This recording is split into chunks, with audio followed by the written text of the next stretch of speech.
যানজট দুর্ভোগ কমাতে রাজধানীর ব্যস্ততম যাত্রাবাড়ি মোড়ে করা হয়েছে ফ্লাইওভার, কিন্তু এর নিচে সড়ক পারাপারে পথচারীদের নেই কোনো ব্যবস্থা। এতে প্রায় ঘটছে দুর্ঘটনা। যাত্রাবাড়ি থানা বলছে গত এক বছরে সায়দাবাদ থেকে শনি রাখড়া পর্যন্ত ফ্লাইওভারের নিচের সড়কে দুর্ঘটনায় মারা গেছে অন্তত 33 জন, কিন্তু এই বিষয়ে কোনো তথ্যই নেই ডিসিসির কাছে।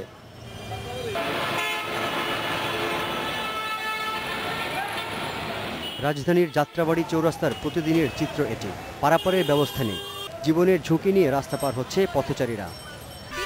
এক ধরনের ভয় কাজ করে যে কখন কি হয়ে যায় এটা তো কেউ জানে না, বাট আমাদের এক হিসাবে অনেক প্রবলেম ফেস করতে হয়। এখন তো আমরা জীবনের ঝুঁকি নিয়ে ছাড়া তো আর কোনো উপায় নেই। আমরা সাধারণ পাবলিক কিভাবে রাস্তা পার হবো এটা তো নিয়ে কারো মাথা ব্যথা নাই। এখানে ফ্লাইওভার আছে ঠিক আছে, কিন্তু এখানে তো আপনার চৌরাস্তা বলে অনেকগুলো রাস্তা আছে, তো এই পার থেকে যখন এই পারে মানুষ আসবে, আমি নিজেও যখন আসলাম প্রায় হয় যে অ্যাক্সিডেন্টের মুখোমুখি হতে হয়।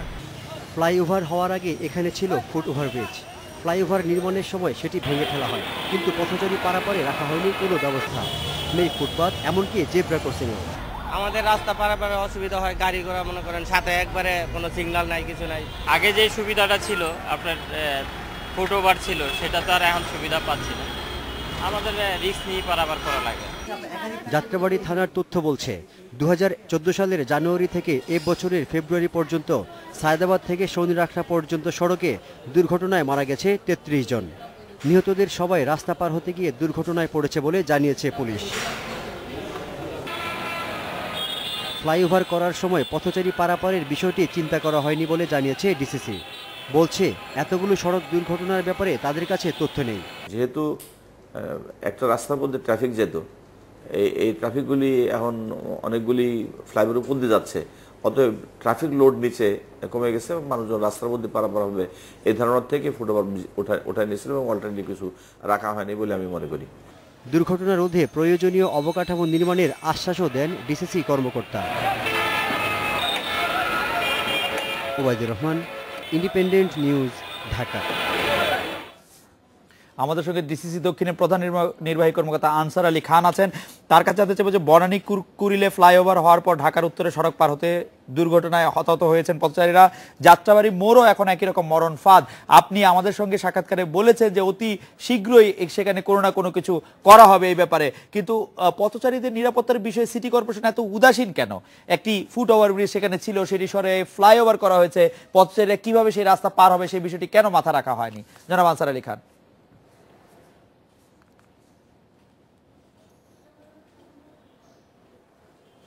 আপনাকে ধন্যবাদ। আপনি উদাসীনতার কথা বলেছেন, সিটি কর্পোরেশন কখনোই উদাসীন না। আপনারা জানেন যে ফ্লাইওভারটি একটা বিশাল স্থাপনা ছিল এবং সেটা নিয়ে বহু আগের থেকে এটা চিন্তা ভাবনা করা হয়েছে, কনসালটেশন করা হয়েছে, তারপরে এটা নির্মাণ করা হয়েছে। এবং আপনি এটাও জানেন যে ফ্লাইওভারের উপরের পার্টটি শেষ হয়েছে, নিচের পার্টটি কিন্তু এখন পর্যন্ত শেষ হয় নাই। অর্থাৎ নিচে যে রাস্তা, সেই রাস্তার কাজ পুরোপুরি এখন পর্যন্ত শেষ হয় নাই। আর ওখানে যে 4 রাস্তার মোড়ে ফুটওভার ব্রিজ ছিল, ফুটওভার ব্রিজটা ভেঙে ফেলার পরে মূলত আসলে ওখানে মানুষজন কিভাবে পারাপার হবে এই ধরনের কোনো তথ্য আমার কাছে জানা নাই এবং ওরিয়ন কর্তৃপক্ষের কাছেও, মানে ফ্লাইওভার যারা নির্মাণ করে তাদের কাছেও এই তথ্য জানা নাই। অবশ্যই উচিত ছিল যখন পরিকল্পনা করা হয় তখন মানুষ পারাপারের জন্য একটি বিকল্প ব্যবস্থা রাখার। আমি যতদূর জানি এই ধরনের কোনো ব্যবস্থা রাখা হয়নি। এটা যারা পরিকল্পনা করেছেন তারা এর জবাব দিতে পারবেন। তবে একটি বিষয় দুঃখজনক হলে সত্য যে আপনাদের কাছে তথ্য এসছে যে বহু লোকের প্রাণহানি ঘটেছে। যেহেতু এই রাস্তাটি সিটি কর্পোরেশনের, সেজন্য এখানে এই ধরনের ঘটনা ঘটার সাথে সাথেই সিটি কর্পোরেশন কর্তৃপক্ষকে ল এনফোর্সমেন্ট এজেন্সির জানানো উচিত ছিল। তাহলে ইতিমধ্যে আমরা হয়তো একটা কার্যকরী ব্যবস্থা গ্রহণের পরিকল্পনা গ্রহণ করতাম। আপনাদের টেলিভিশন আমার সামনে আসার পরপরই আমি প্রধান প্রকৌশলীকে নির্দেশ দিয়েছি যেখানে কি ছিল এবং ফ্লাইওভার করার সময় কি পরিকল্পনা করা হয়েছে, যদি করা না হয়ে থাকে তাহলে যেন এই ধরনের মানুষ পারাপারের জন্য একটা ব্যবস্থা করা হয়, সেই জন্য ব্যবস্থা গ্রহণ করা হয়। আপনি জানেন যে গুলিস্তানের নিচে একটি আন্ডারপাস করা হয়েছে। এই ধরনের কোনো কার্যক্রম গ্রহণ করা যেতে পারে, তবে সেটি অনেক আর্থিক সংশ্লিষ্ট বিষয়। সমস্ত বিষয় মাথায় রেখে সিটি কর্পোরেশন তার সক্ষমতা অনুসারে নগরবাসীর জীবন জানমালের নিরাপত্তা বিধানের জন্য, পথচারীদের নিরাপত্তা বিধানের জন্য কার্যকরী ভূমিকা পালন করবে। এবং এবার সিটি কর্পোরেশন তৎপর আছে, সিটি কর্পোরেশন কখনোই উদাসীন ছিল না, ভবিষ্যতেও থাকবে না।